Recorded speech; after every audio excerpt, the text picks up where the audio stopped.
Emily Hamilton was the picture of promise, and Stephen Hamilton was the image of success. But behind their perfect smiles lay a terrifying truth that would shatter a nation. This chilling true crime story uncovers how a beloved billionaire father went from public hero to prime suspect in his own daughter's murder, revealing dark secrets no one ever imagined. To the outside world, the Hamilton family seemed perfect. Stephen Hamilton was a self-made tech billionaire, a man who had built an empire from a single startup idea in his college dorm room. His name was synonymous with innovation and generosity. After the tragic death of his wife, Rachel, in a car accident 5 years ago, Stephen was admired for how he devoted himself to raising their only daughter, Emily. The media often portrayed them as the ideal father-daughter duo, attending charity galas, enjoying exotic vacations, and making red carpet appearances together. Their sprawling lakeside estate in Connecticut was the epitome of luxury, a quiet fortress tucked behind wrought iron gates and manicured hedges. Emily, at 17, was everything her father wasn't at her age: graceful, poised, and emotionally intuitive. She excelled in academics, volunteered at shelters, and even gave speeches at her father's charity events. Her social media presence was polished and full of joy, reflecting a life of privilege and deep familial love.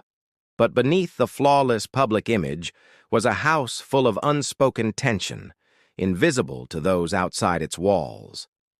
On a rainy September evening, Emily vanished. Stephen called the police the next morning, his voice calm but urgent. He explained that Emily had gone out for a walk and never came back. At first, no one suspected anything sinister. It wasn't unusual for a teenager to want space, even if the weather was bad. The local police began a routine search, but when hours turned into days, concern escalated.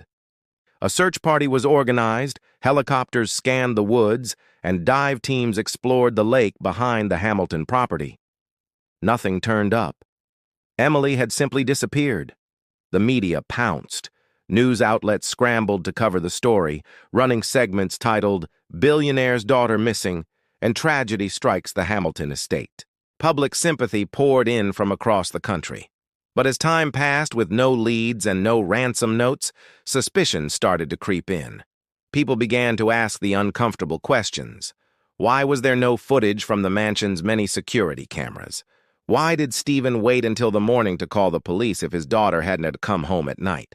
Detectives started to look deeper. They requested phone records, security footage, and access to Emily's room. Her cell phone was missing, along with her favorite bracelet and a hoodie she was often seen wearing. The storm that hit that night had reportedly knocked out the property's security system for a few hours. That gap in footage became a crucial blind spot in the timeline. Nothing about it sat right with investigators. The Hamilton mansion, once seen as a fortress of elegance and security, began to feel ominous. Whispers started circulating in the town. Some said Stephen had become overly protective after his wife's death. Others hinted that Emily had wanted to leave home and start her own life. Behind the marble floors and designer furnishings, something was clearly off. The perfect image Stephen had spent years crafting was beginning to fall apart, and no one yet knew just how deep the cracks would go. Investigators started to peel back the layers of Stephen Hamilton's carefully maintained public persona. What they found contradicted the image of a loving, devoted father. Court records revealed that Stephen had once been involved in a quiet custody dispute with his late wife's family shortly after Rachel's death. The documents suggested tension over how Emily was being raised, citing emotional isolation and overly strict house rules. The matter had been settled privately, and Stephen retained full custody, but it planted a seed of doubt in the minds of those reviewing the case. Former household staff began to speak with detectives off the record. A former housekeeper described an atmosphere of intense control. According to her, Stephen insisted on monitoring Emily's whereabouts at all times. He didn't allow her to have sleepovers, rarely let her attend school dances, and kept her phone usage under tight surveillance. She also recalled hearing raised voices late at night, arguments that often ended with the slamming of doors and the eerie silence that followed. Another former staff member, a chauffeur, recalled Stephen once canceling Emily's trip with friends at the last minute, claiming she wasn't mentally stable enough to be unsupervised.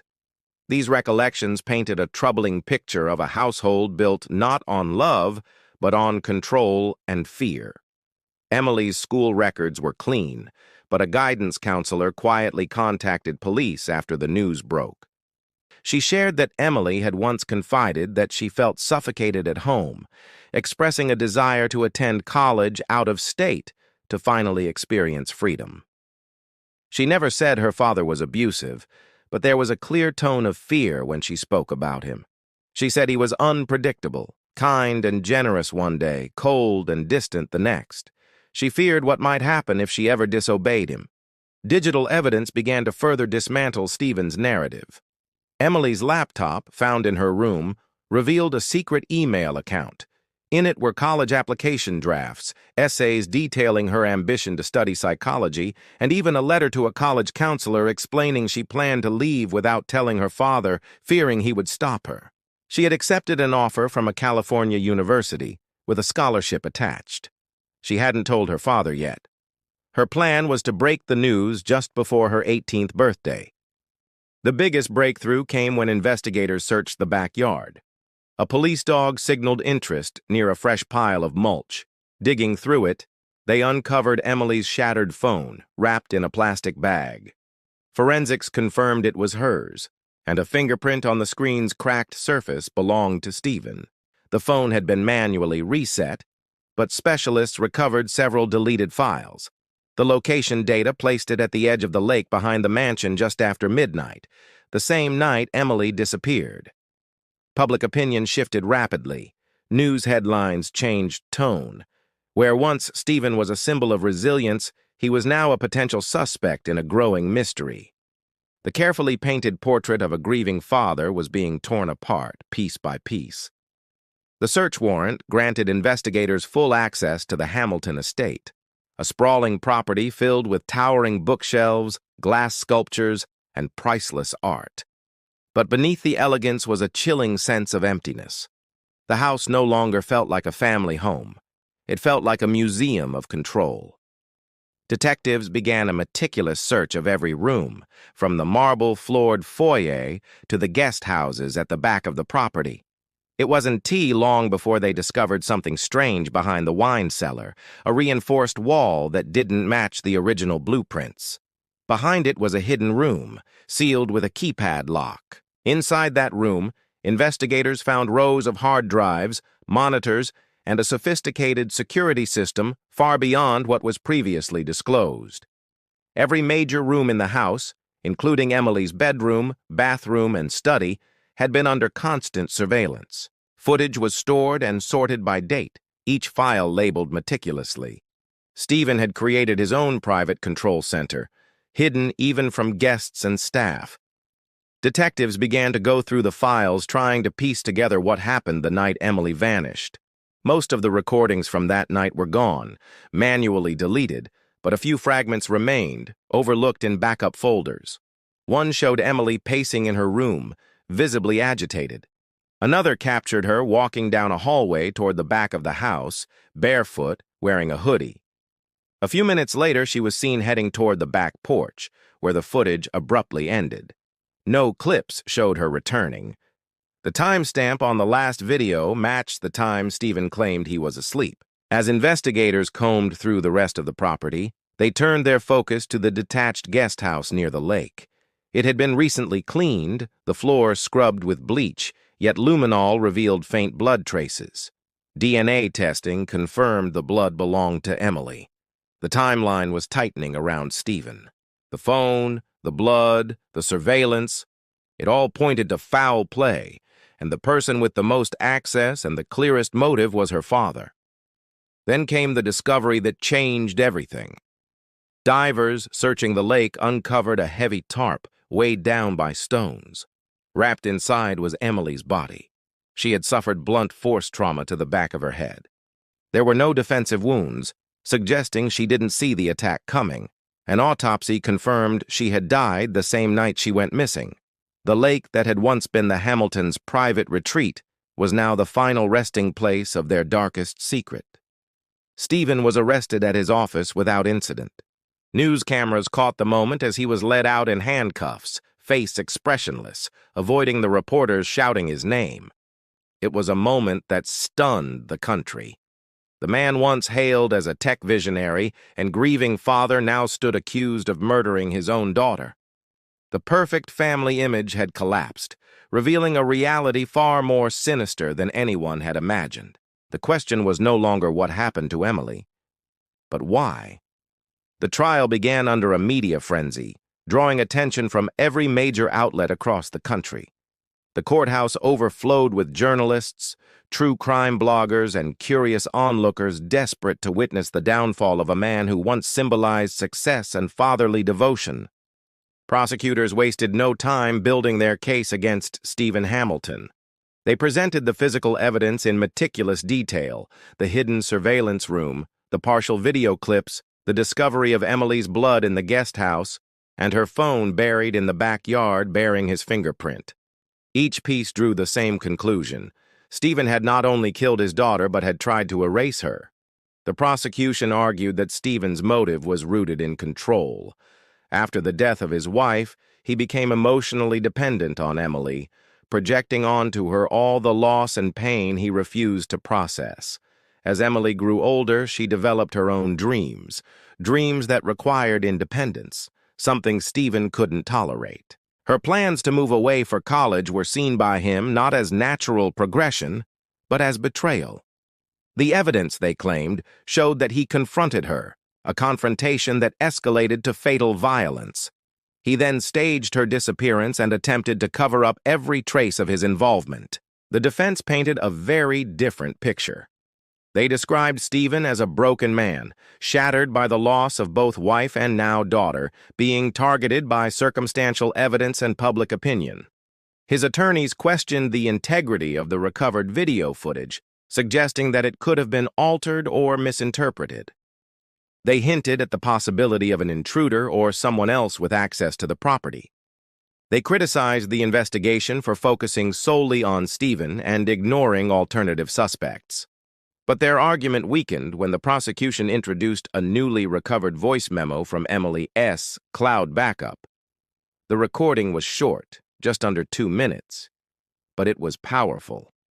Emily spoke in hushed tones, almost whispering, saying she feared her father was watching her every move. She mentioned the hidden cameras, how he checked her phone history, and how he grew angry whenever she talked about college. The jury sat in stunned silence as her voice filled the courtroom, a haunting reminder of the life that had been lost.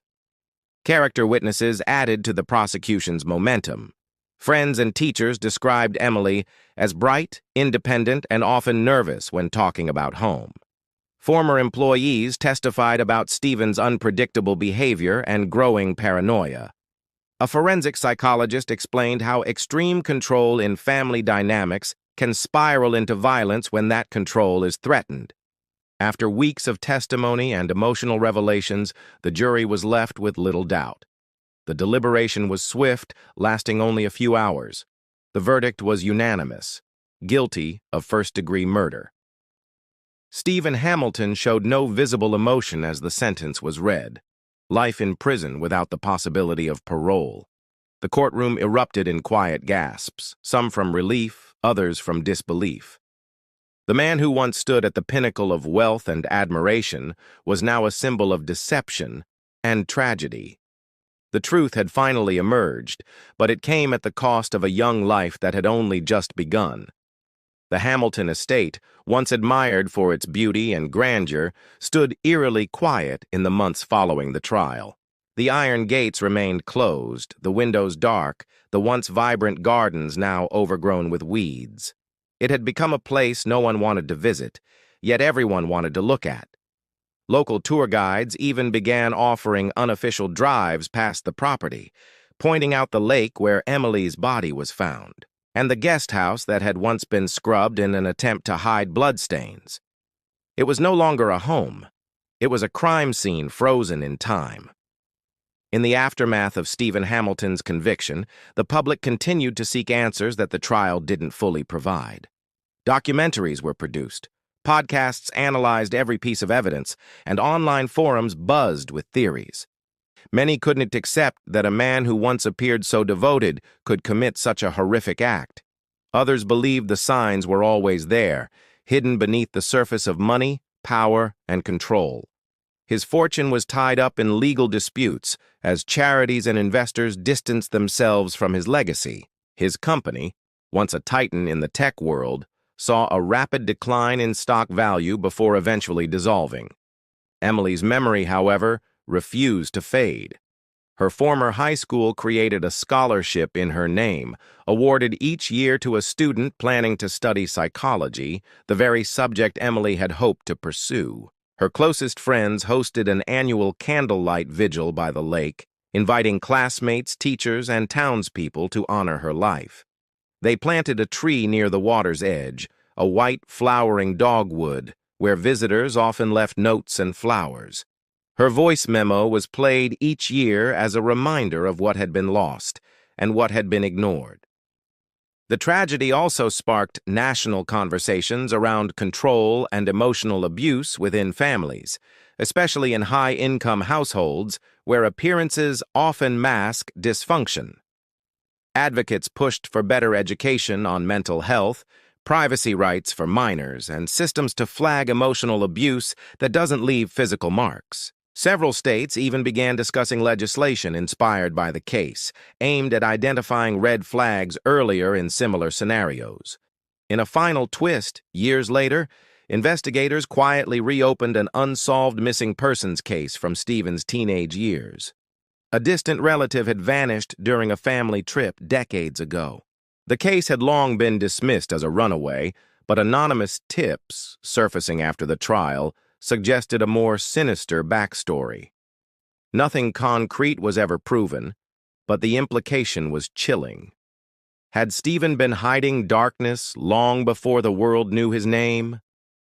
Stephen Hamilton now spends his days in a maximum security prison, silent and isolated, no longer the figure of admiration he once was. He receives no visitors, no letters. His name rarely appears in headlines anymore. But Emily's story endures. It lives on as a stark warning that evil doesn't always look like a monster. Sometimes it wears a tailored suit, smiles at the camera, and calls itself a father.